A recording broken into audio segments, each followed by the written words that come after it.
When I'm walking down the street. I do want to say to Doni and many of you in this room that over a very long career in this city, all of you have helped me and my colleagues tell the truth and to try to tell.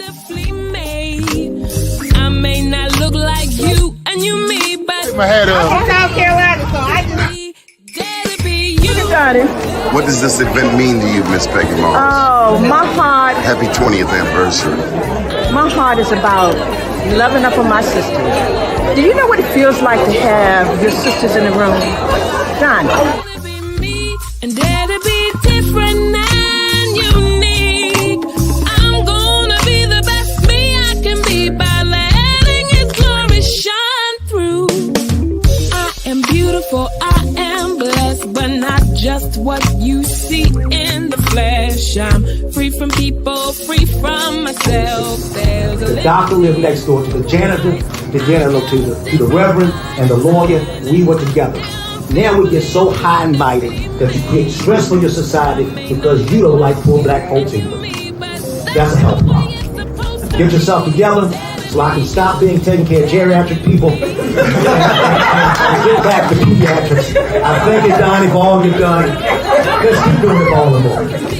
Letting His glory shine through. Dare to be you, dare to be me, dare to be different and unique. I'm gonna be the best me I can be by letting His glory shine through.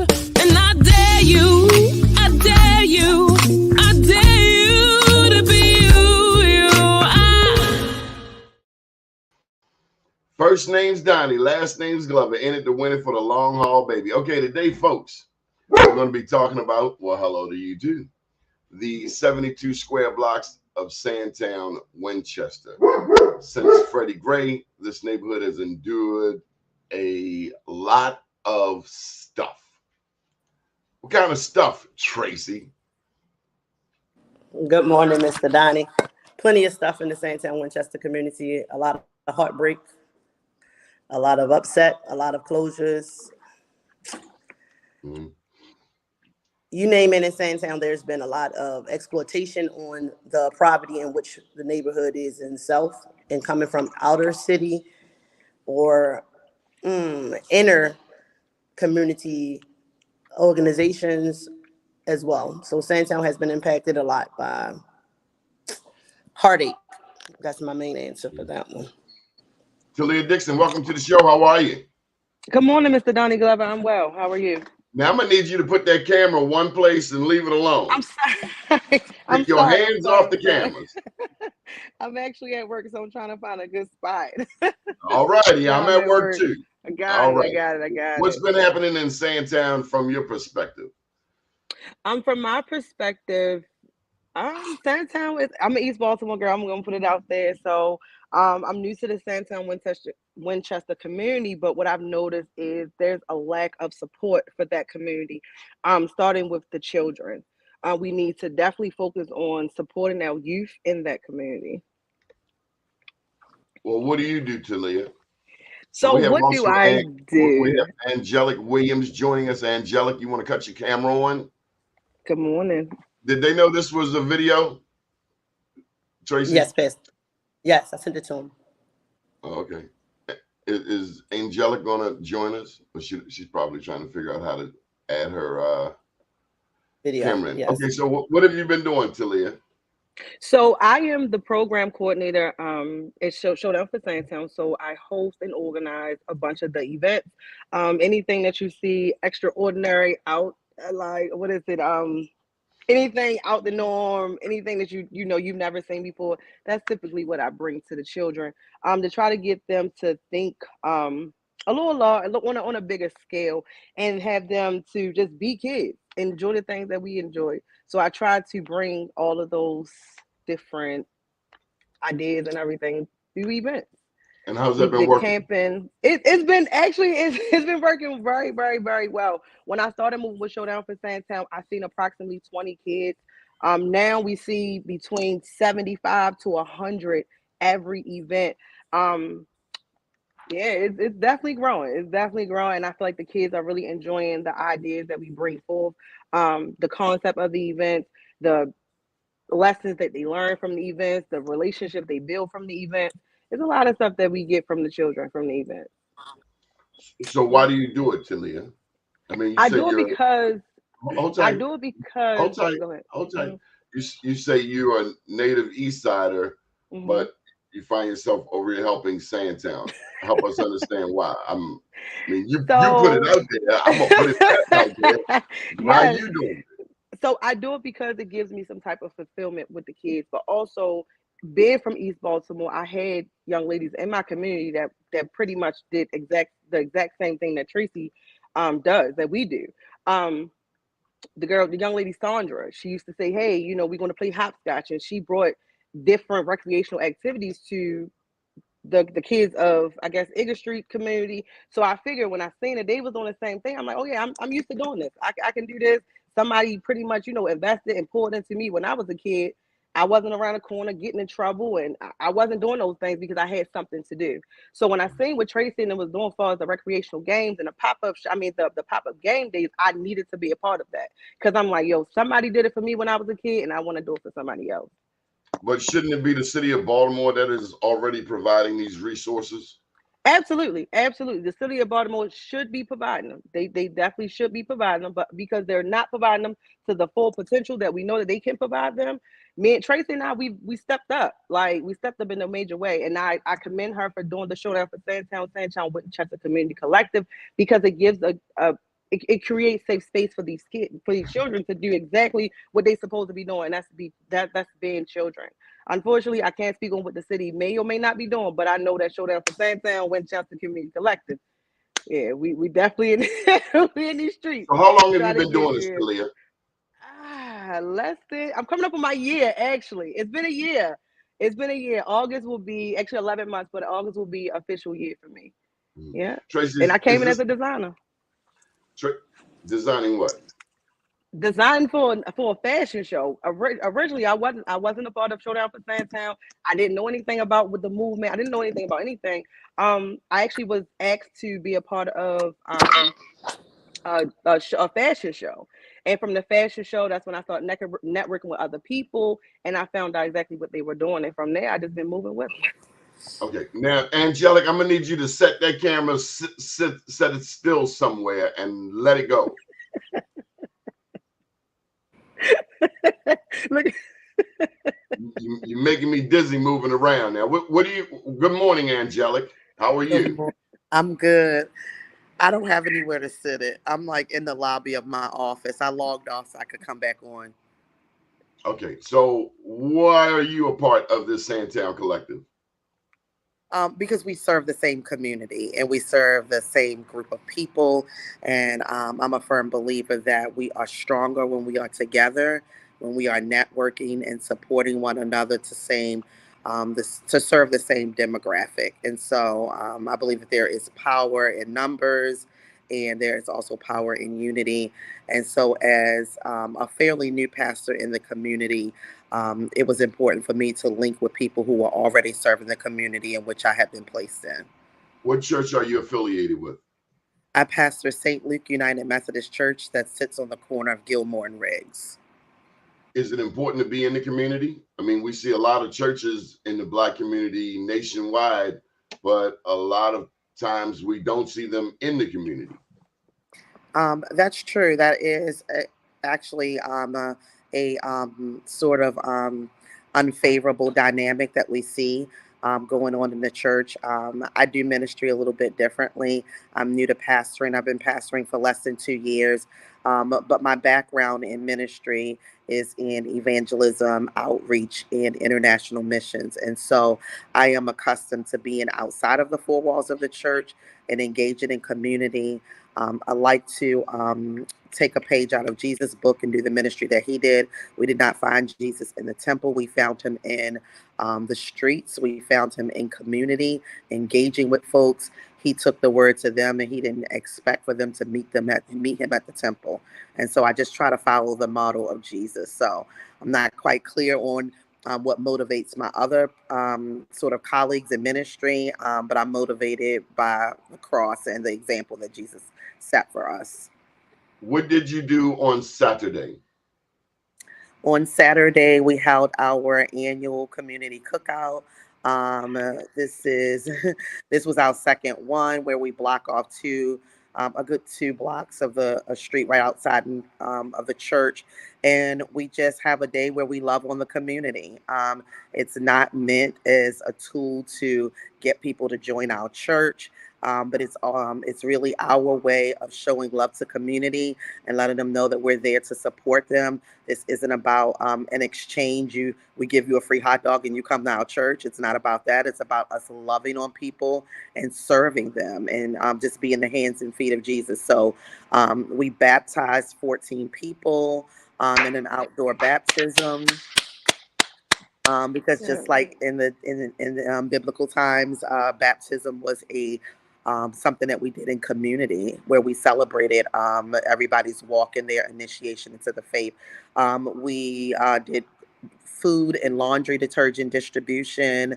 We also had Zumba. We had low impact exercises for seniors in the morning. We did free haircuts and hair braiding. We gave out food, hamburgers, hot dogs, grilled chicken, pasta salad, all the good stuff.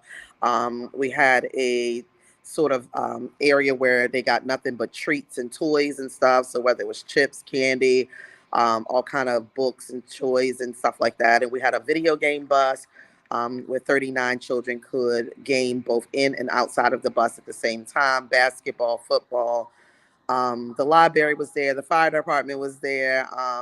We had Head Start there connecting folks to the Head Start program so that the children in the community could get a head start on education. We had the mayor's office with career counselors that are found in both middle and high school to help children get plugged in, whether it be summer jobs or just sort of preparing for academia for next school year, as well as college and stuff like that. So lots of stuff going on. There was a local music school. Their children came and performed their end of lessons stuff. We had the Order of the Eastern Star serving. It was a lot going on and a lot of different ways in which we were able to love on community. And we had one goal, and that was to share the love of God, and mission was accomplished. I think we served. Dorian, welcome to the show. Good morning. Good morning. Good morning. Glad to be here. Dorian, what do you do to make Sandtown better? Currently I lead an organization called Family Survivor Network. And other than that, I support the collective, the Sandtown-Winchester collective, Tracy and Talia, in whatever capacity I can. So right now, that's whether that's hosting the young people at the center, writing grants, helping letters, however I'm needed. But presently, I lead the organization called Family Survivor Network. And what has the Survivor Network done?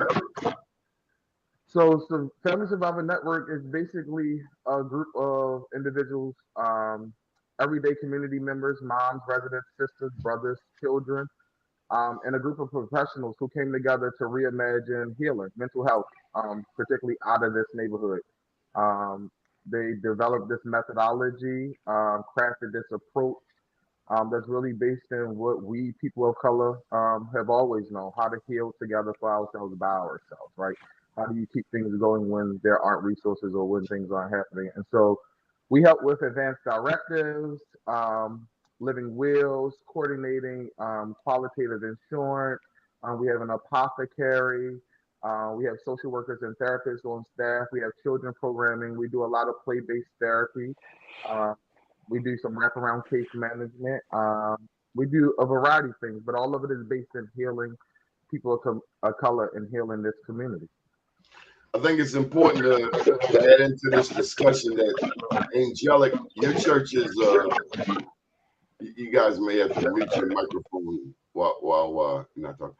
That Angelic's church is 1 block from the police station, and Dorian's center is across the street from a funeral home. Tracy, what does this mean for a community with some of the, according to the state of Maryland, some of the worst socioeconomic factors in the state of Maryland? So the resources that are actually into the community was something that a lot of people did not know exists, especially for Family Survivor Network, outreach going on at the St. Luke Church. Our goal as Sandtown-Winchester Community Collective was to bring that light on those locations and the resources that were there. So there is a lot of great things happening in Sandtown, and the light of Sandtown-Winchester Community Collective is to shine it, to show it, so the community can receive it, because we are what makes community, residents and organizations overall. Let me go back to Dorian. Dorian, you didn't mention the beautification project that's going on there. Oh, absolutely, right? So when you think about healing, when you think about your question about socioeconomic status, right, like, I think it takes me back to the point about how can we do things for ourselves, with ourselves, right? And so the Sandtown Winchester Collective, as Tracy continues to mention, are our business owners, our residents, our neighbors, our children who live, work, and play in this community. Like you said, Donnie, despite what the state of Maryland statistical report may say, there are people who are living and dwelling here. And so essentially, neighbors in the resident was like, we want wayfinding signage. We want parks. We want trails. We want to sit and exist. We want to be able to cook out, and we want to be able to take our dogs somewhere, right? We want to be able to activate these green spaces. And so there was a lot that was on Lawn Street across from this funeral home that you mentioned that kind of had been forgotten about. I think some years past, some benefactors came and kind of revitalized it, but really didn't anchor it in community in a way that they could keep it going. And so when we came, we basically were like, what can we do? And there's a gentleman and a lady who lives on the block who sit on the outside of it, and we're like, we want this. And then they started knocking on the doors of their neighbors and asking, well, we want this and we want that. And so the last year, community has really spent some time revitalizing this park. And so if you come down Lawn Street, you can't miss it. It's a beautiful mural. There's bright, beautiful coloring. There's lighting. And honestly, it has picked up so much momentum. We're moving down Lawn Street to another park called Pauline Fauntleroy Park. That is across from Lillian Jones Recreation Center, where Tracy and the young people are painting the gazebos. We're looking to put benches. And then you can take that and you can stretch it and go down to Pastor's Church, right? And then there's another lot down there where the seniors are, and the seniors are looking for different things to have outside of there. So we've been able to connect and activate these lots, which is connected to healing. But we, again, like Tracy has been saying, we've been doing this as a community and as a collective. Well, you're doing great work. Let me go over to Angelic. Angelic, you having a church, I'm sure at this juncture, you have learned about the clergy united to do something to Sandtown. I don't know what they united to do. Are you a member of that group, Cuts? I am not. So as a brand new pastor, and I sort of move differently. I am a young lady who was raised in the inner city of East Baltimore, right there at the corner of Carolina and Federal. So I very much have my inner city vibes. I don't hook myself to things, people, and places very easily. I move with a high level and a high degree of discernment. I don't join groups and associate myself for the sake of association. I am about kingdom work and kingdom building. And if anything isn't bearing fruit, I'm not connecting myself to it. And so I'm not a part of that. I'm not saying that that they aren't bearing fruit and they aren't doing good work. I'm not familiar with their work. And so, no, I'm not a part of it. I'm just trying to connect with community right where I am. And I joined with the collective because I came to a meeting that they were involved in with the councilman, and they were about the business and the fruit of doing the work in the community. And I felt led over many conversations with Tracy and being a part of with them. So my involvement with the collective did not come easy, and it did not come quickly. It came after a period of discernment, because I'm very careful about who I connect myself to. Pastor, you done spoke a mouthful there. Tracy, tell me about your relationship with the clergy. Well, thank you first, Pastor Williams, for everything that you do in the community and bringing it forth. Pretty much being led by the Spirit of God. Let me just put it out there. The Clergy United to Save Sandtown was formed back in the mid-90s. In the mid-90s, Sandtown stopped getting an infusion of resources once the O'Malley administration came in. So we had like 12 years of Kurt Schmoke and the Enterprise Foundation and other nonprofits. Now, I'm not saying it was perfect, but that was the last time we saw momentum in this community. And that's nearly a quarter of a century. Since then, when Freddie Gray happened, all of a sudden, Pastor Williams, out of nowhere, this Clergy United to Save Sandtown popped back up, except they changed the name. Now they are Clergy United to Transform Sandtown-Winchester. And for those who may not know, Winchester is the west side of Fulton Avenue over to the east side of Monroe Street. So that's technically not even Sandtown. So Freddie Gray happened, and we see Ben Cardin over at this church on Fulton Avenue, and it's like, who, what, when, Dorian, where, and why? Who the heck are these people? And then, and then we see these people taking pictures on social media with a check for $200,000. I'm like, huh? All the way sideways. Like, what in the world is this chicanery happening before my very eyes? So, yeah, I got some questions, and I started asking questions and started poking and prodding.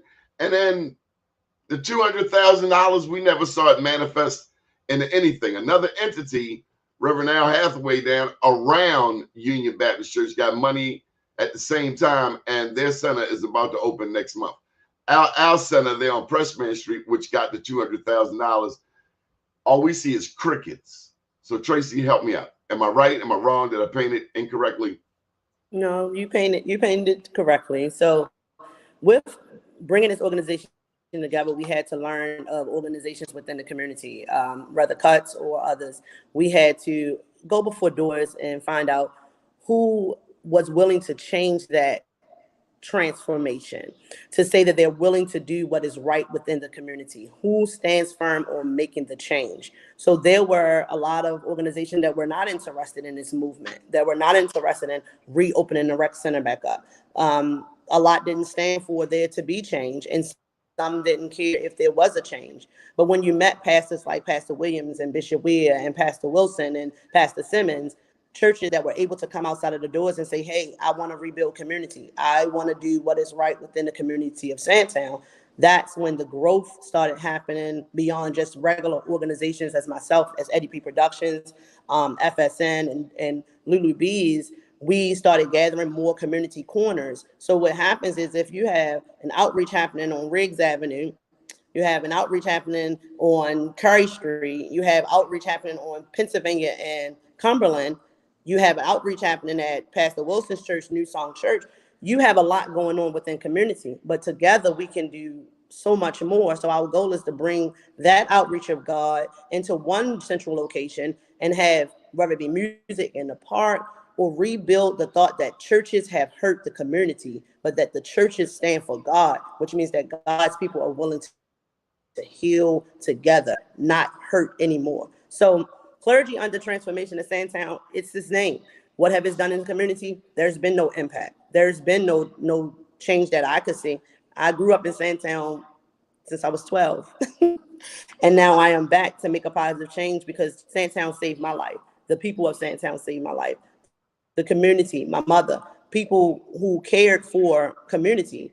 We don't see that as much as we did 20 years ago. So our goal is to bring that back, to stop what was in the 80s and then the Freddie Gray movement. And then people collected off of the backs of Sandtown-Winchester, but they did not pour back into Sandtown-Winchester. So we stand unified to make that change. As of in the 2024, there will be no more coming in and taking from, but coming in and pouring in to the community of Sandtown-Winchester. And that is our particular goal together. Dorian, let me get your thoughts on poverty pimps. Yeah, so I think that we see that at FSN a lot, right? Like I was very transparent that our methodology, our therapists, our psychologists really approach things from a systemic injustice lens, right? And what is that? That's racism, right? How has racism permeated people's actions, powers, decision making? And I think we see it. Tracy has mentioned it. I think your vocabulary about power pimps is something that has kind of seeped into the Sandtown-Winchester community for quite some time now. I don't think it is the baseline of what this community is about or who lives here in this community. But yes, for a long period of time, right, when you think about what's been happening from the neighborhood being an opportunity zone, when you talk about some of the political restructuring, when you talk about empowerment zones, right, when you talk about earlier, Doni, you mentioned these state reports that continue to compute these data about the neighborhood, but we don't never necessarily see the canvassers or the organizers who are coming to do the research to develop these reports. Yes, that is something that exists here, and the people are tired. The people who live, work, and play in this neighborhood are extremely tired and burnt out at the idea that people are leveraging hurt, harm, their shortcomings to benefit themselves, and it happens a lot. To be very transparent, it has happened a lot at the hands of the churches in this neighborhood. Oftentimes, right, there's this connotation that there's liquor stores around here, but it's the churches on every other corner that has kind of like created this momentum, this level of distrust in terms of just pimping, like you said, pimping constituency, right? In order to come to the food bank, you have to give me your social security number and your birth certificate and your vital records, and there's no wraparound services, there's no continuing care, there's no communication. We have churches that, to be quite frank, have a lot of satellite members, right? There is no engagement with the people on the ground, so the people on the ground aren't even aware if the church is even open or if there's things going on. That has happened a lot, and I think people are tired, and that is why the collective, right, the article that was written talked about the Showdown for Sandtown momentum, the movement. People are coming together to take back what they have cultivated. They want to live their play and their work back in their community. So that's my speak on it. And yeah, we talk about that here at FSN in our groups, in our individual sessions, with children and with adults and families all together. Talia, what would you like to see more of? Community involvement. I would like to see the politicians and the people that's getting the 1.5 million and 1.8 million dollars just to come in and just support the community. Give them a little bit more support and come into the meetings and pretty much telling us how much money you have. Come down off your high horse, take your good clothes off, and come get dirty with the kids. Pop up to one of our events. Come jump in and just make yourself known other than saying what you can do and a monetary value for the community. Just come in and just support the kids. We had a talent show. The kids did a phenomenal job. Unfortunately, you had 50 kids. You only had 3 people from the community or 3 parents to show up for the children. Everybody else that was there was pretty much people that we invited, our personal family that's not a part of the community. So I just want to see more involvement, just more involvement. Pastor Williams, when I looked at and I came through there, I was going to the cleaners and I saw the event Saturday. I do have some pictures that I will share on social media. One thing I did see was the black man.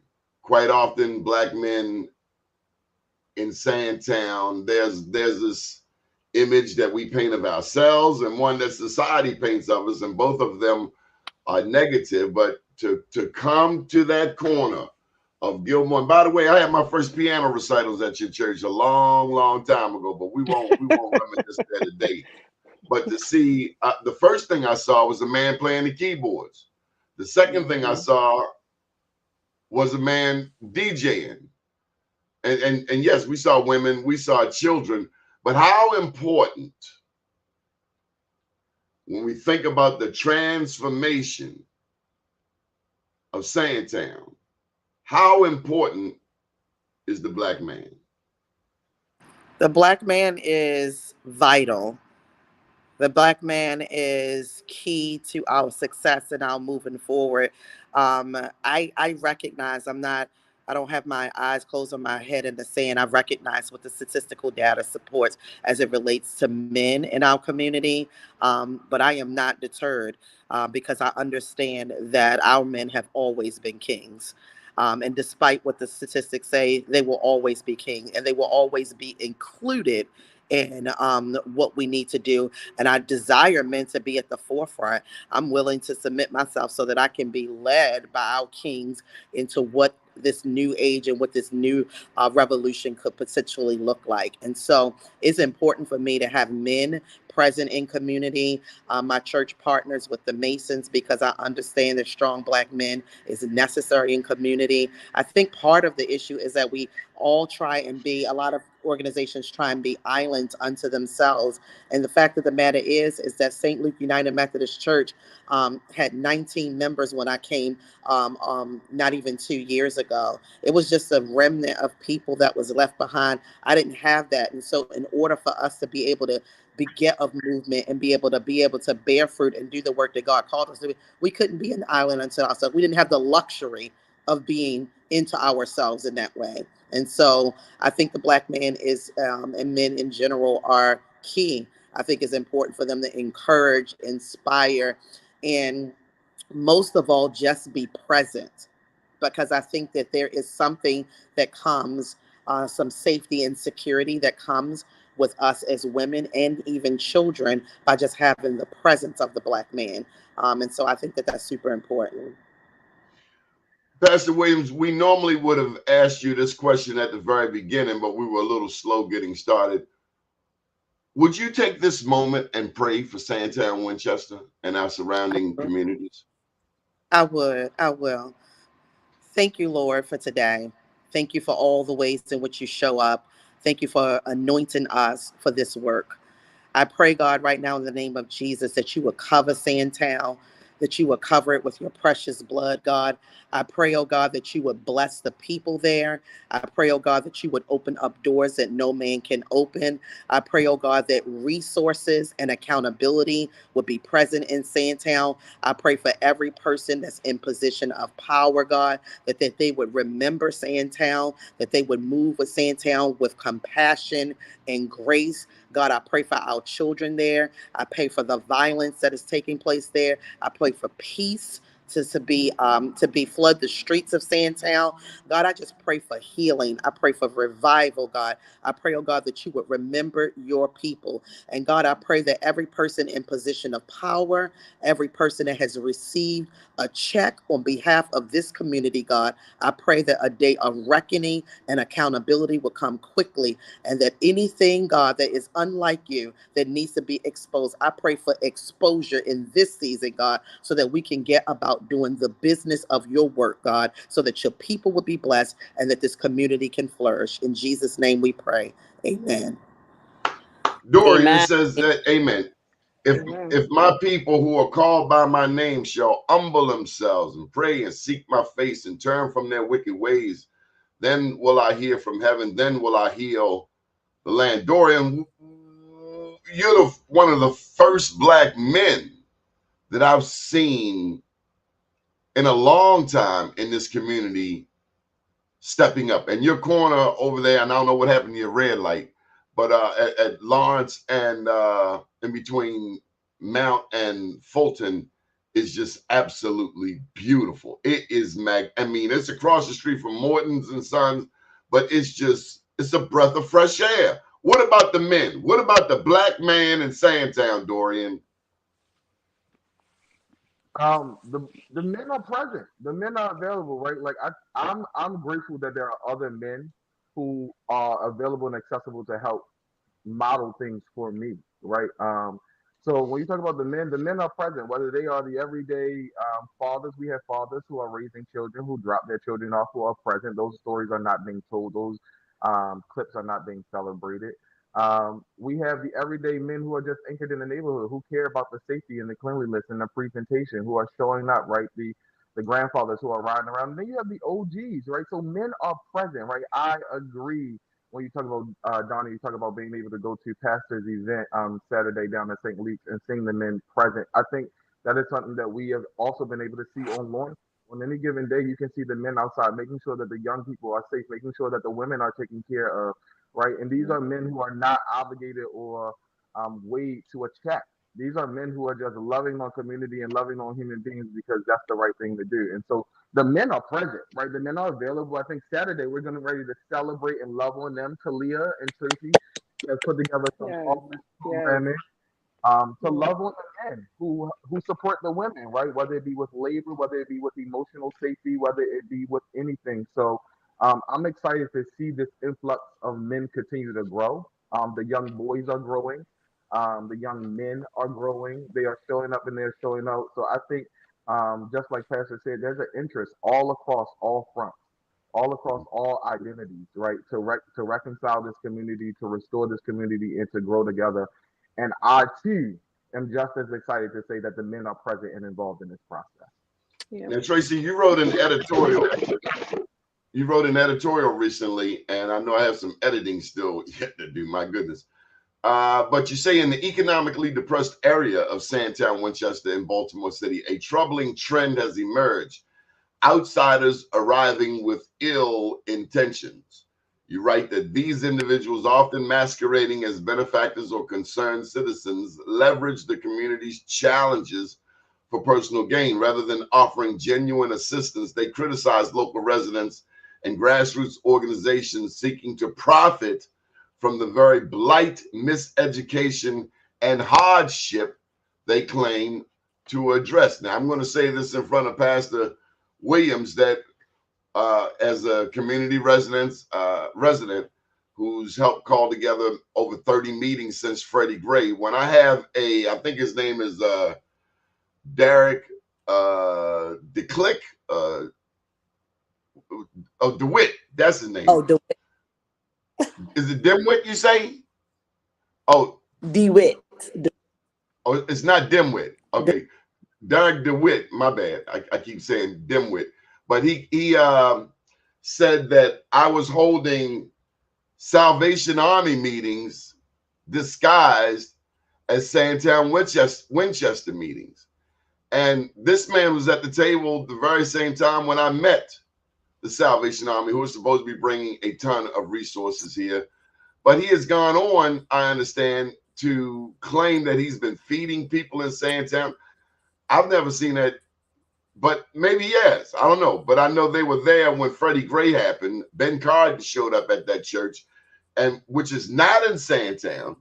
We know where Sandtown is. It starts on the east side of Fulton Avenue, goes over to Fremont. I see people speaking on behalf of this community, and it hurts me to my heart.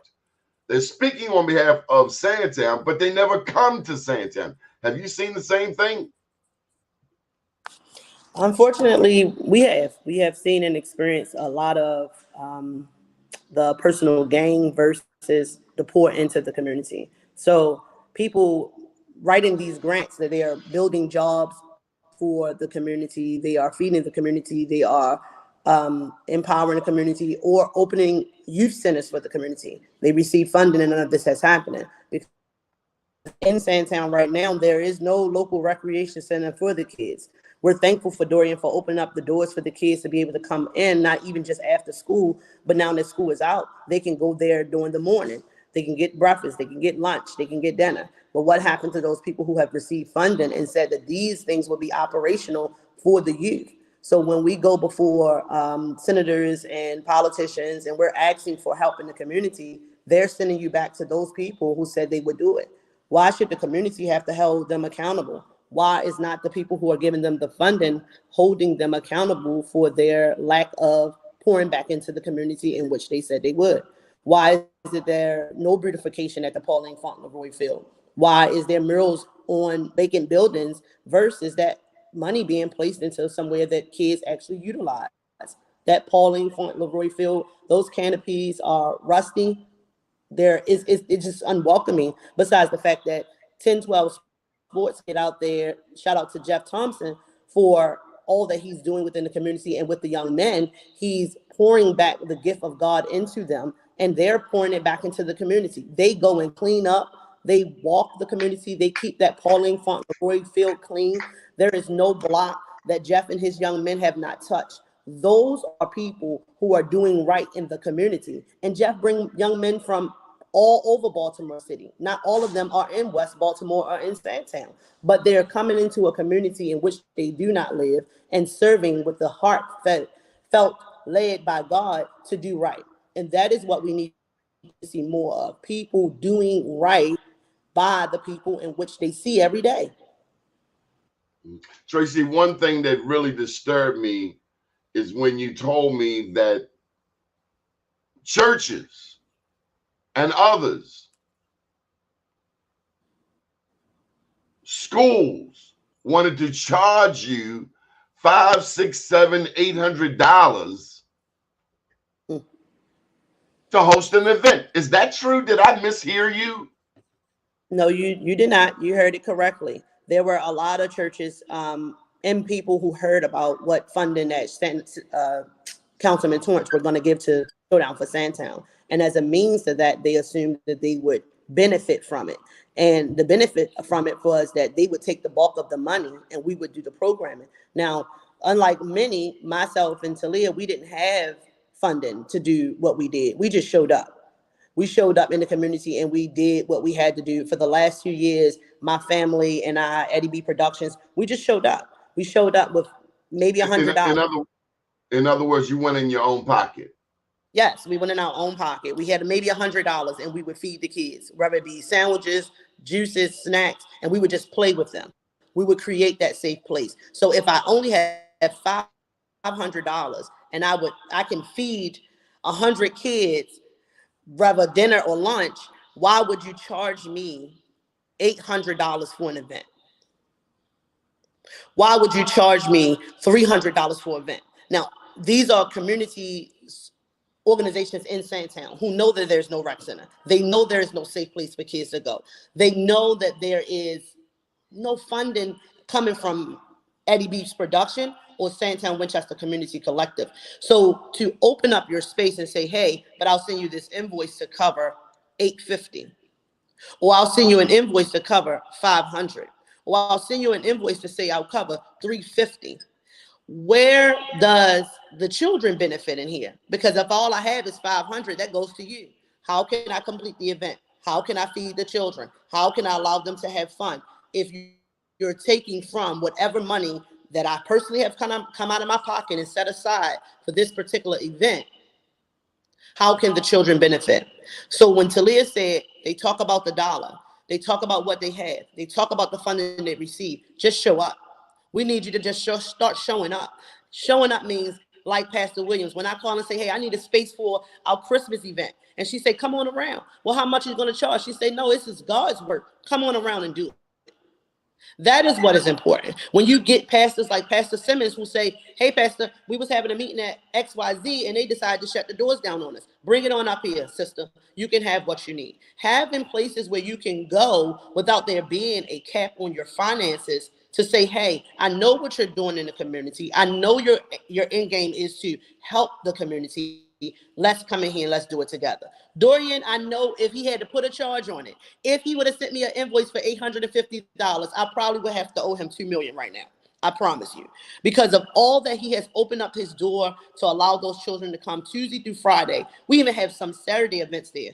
But reality is that there is few in the community that are opening their doors for free versus those that want to charge for a community place that receives funding.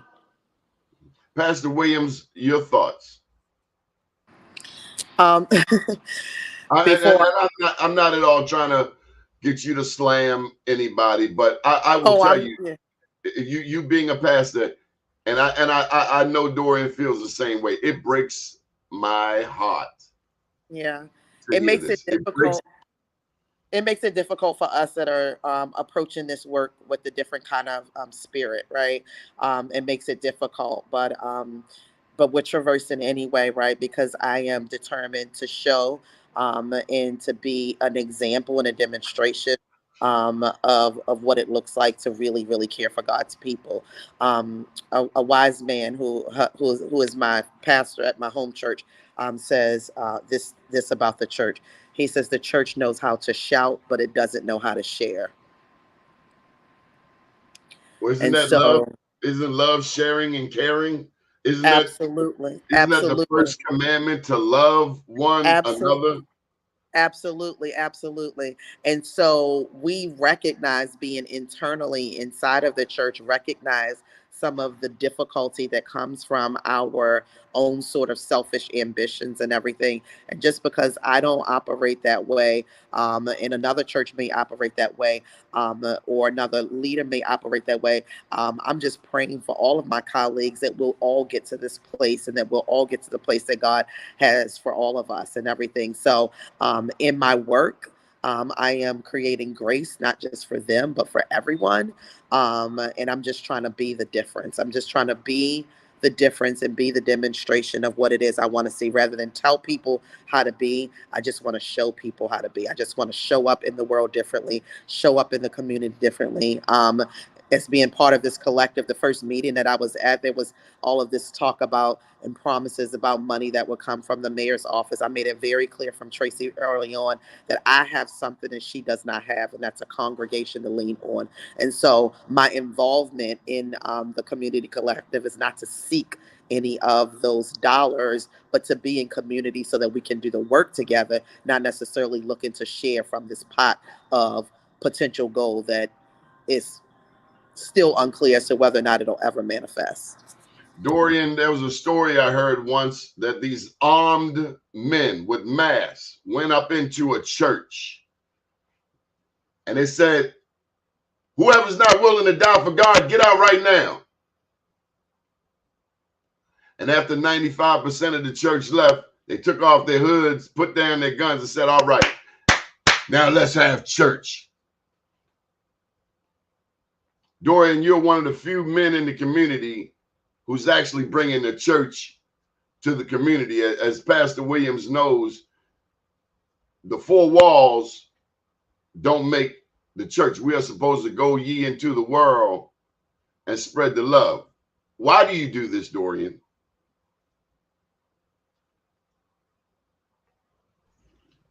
My why's not difficult because somebody did it for me.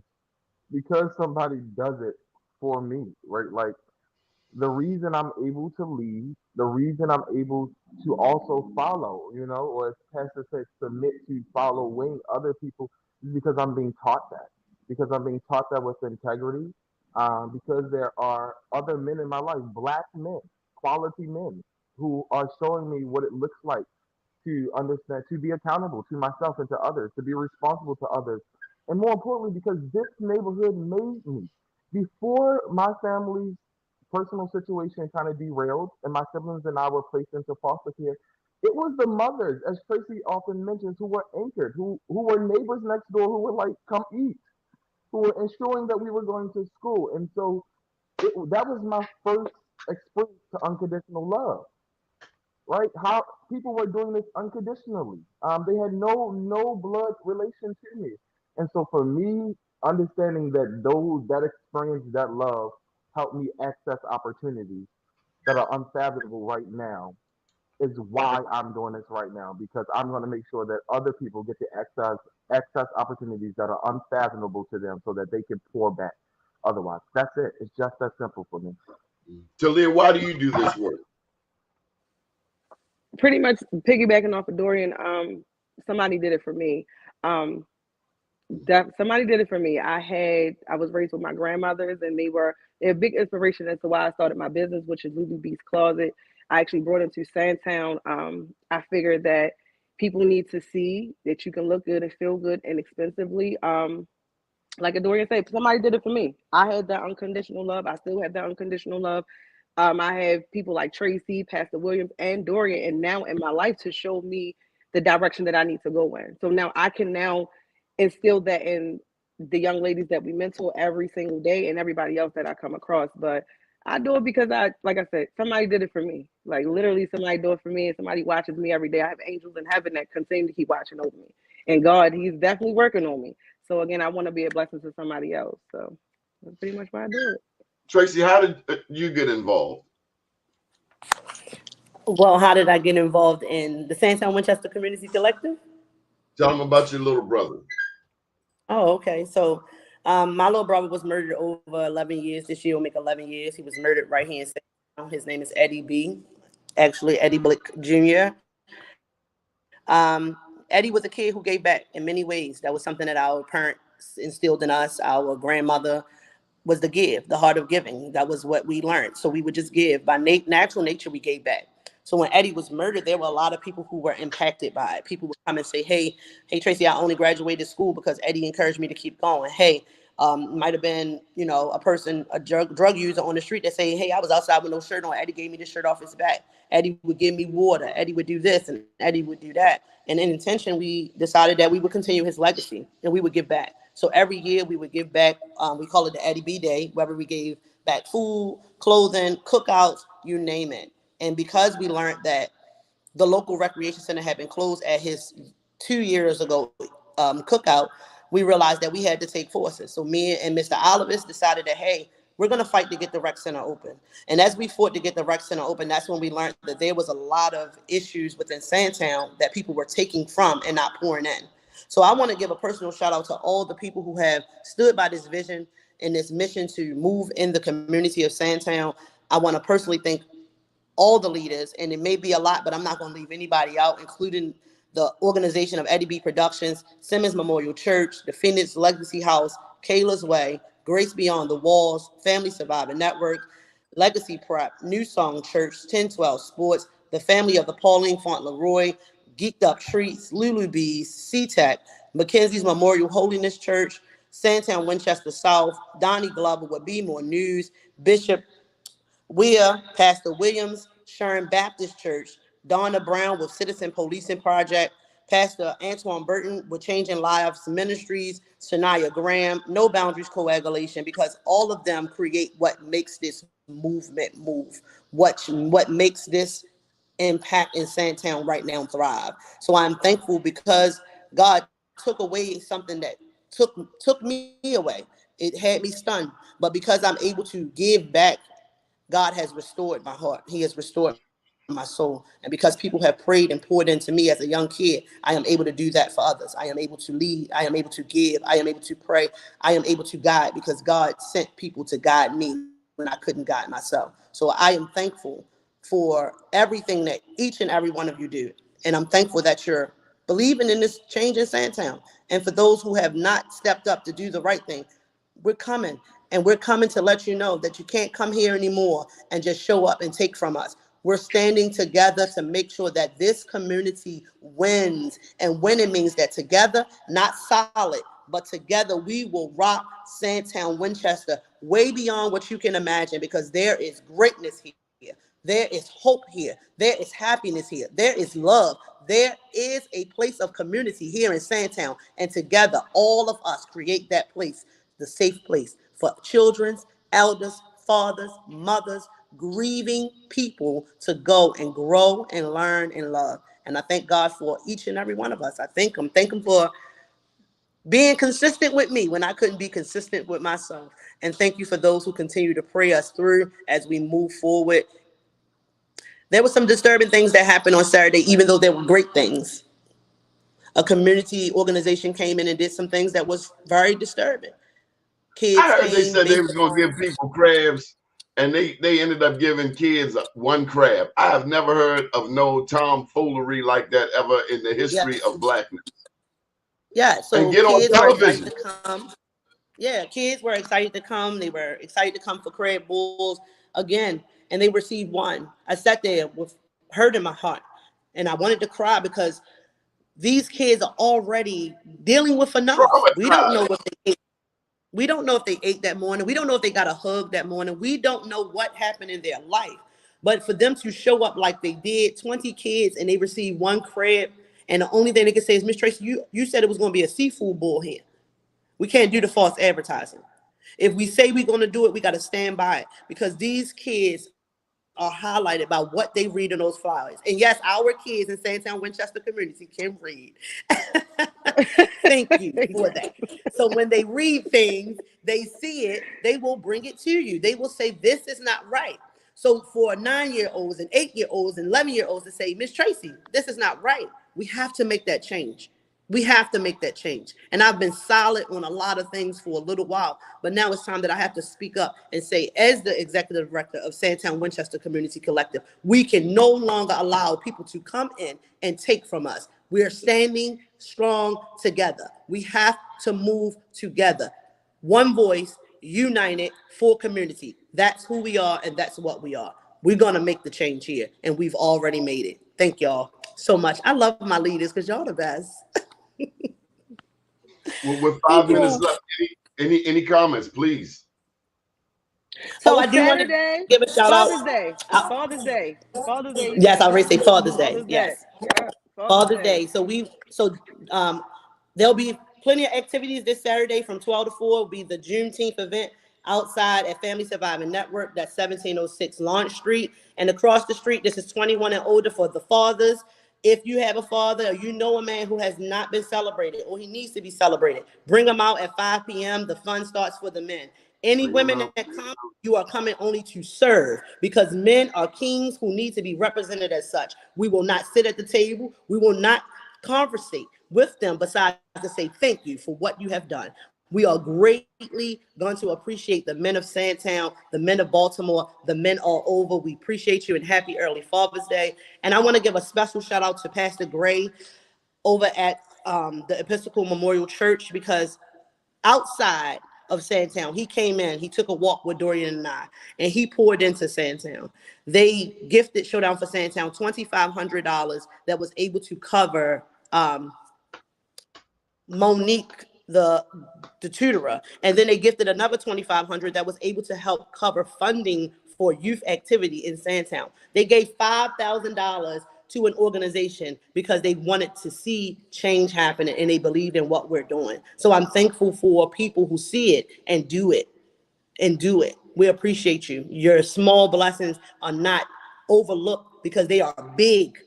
$1 makes a difference in this organization, as much as one show up, one volunteer opportunity, 1 minute or 1 hour. There's availability here, and we need your help in Sandtown. Phone number? My phone number is 410-303-0101. Again, that is 410-303-0101. And you can follow us on social media at Showdown for Sandtown, or on Facebook as Showdown for Sandtown, Baltimore. We are community. And thank you again. You're welcome. Anybody else? Any final thoughts, please? We can't hear you. You muted. Okay, sorry about that. I just wanted to share with you all that my prayer in this season is that a day of reckoning and a day of accountability, financial accountability, will come forth for those who have received funds in Sandtown and have not been accounted for the dollars that have were allocated to this community. I think it's important for us to hold people's feet to the fire. So that is my current prayer request. But I do invite the community to come out to St. Luke every fourth Saturday of the month, where we do 2 fish and 5 loaves, where we distribute groceries as well as emergency packets for 5 loads of laundry, supplies for 5 loads of laundry. We do that every fourth Saturday. Last month we served 250 people, and so we look forward to seeing you all on June the 22nd, which is our next distribution. Come on. You got unmute, Talia. I'm sure you. Oh, I'm sorry. I'm just mute things. But like I mentioned, I was able to bring Lulu Bees into the Sandtown-Winchester community. We're at 1300 West Lafayette Avenue. It's low income shopping with a boutique feel. Doni, you actually seen a preview of what we were doing. So I just want encourage everybody just to come out and see what we have. We have a dollar rack. I also have a program that's for pay what you can. I'm offering that to anybody that's in a situation they may not be able to afford. clothing for you or your children. I don't need to know your situation. Walk in the door and just say, hey, I'm here for the pay what you can program. And I'm offering that to anybody that needs that type of assistance. So again, we're at 1300 West Lafayette Avenue. So come see me at Lily B's. Dorian, you get the final word. I'm just going to echo everything that the ladies have already said. My first message is to the men: come out, get more involved. There is space and availability for you to get involved. That's my first request. The second thing is, hey community, hey neighbors, hey everybody else. Clearly, there's a lot going on.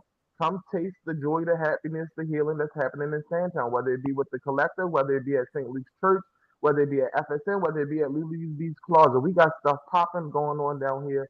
And the last thing is, I hope to see everybody Saturday at the family cookout and at the Father's Day cookout, because I'm going to have a good time. So thank you, Donnie, for just letting us celebrate the joy that's happening down here. Yeah, thank you, Doni. Thank you, Mr. Glover. You're amazing. You are amazing. Thank you. Thank you very much. And I am proud of all of you. It warms my heart.